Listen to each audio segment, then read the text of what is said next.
How to use your Save as Default key in the fitting parameter box. When you go to grab a fitting, in this tutorial we'll grab a finish length transition. If you decide you would like the parameters of that fitting to start with specific values, you could type in whatever you want. Here we're going to type in length 24 and then hit the Save as Default key.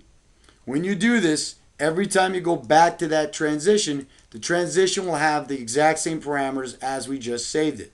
So we come back up to the fitting bin, we click on Finish Length Transition, and here you can see it's been saved as a default with length 24. Now this will work with the exception of catalog fittings.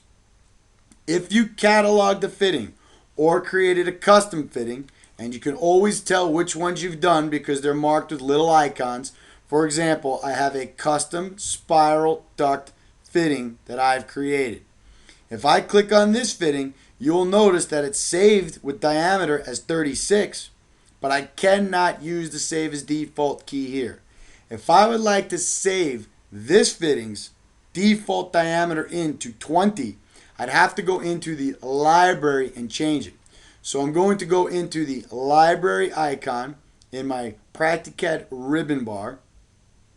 And then what we're going to do is go to the round, straight, spiral where I've created that custom fitting. And here you can see it's called spiral duct.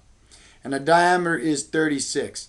If I would like it to start with 24 inches, I can change it here. Once I've done that, I'm going to hit the Save key and exit out. Now when I go to the fitting parameter box, the spiral will be at 24. That's the only way to change the default if it's a catalog entity. That concludes the tutorial on Save as Default.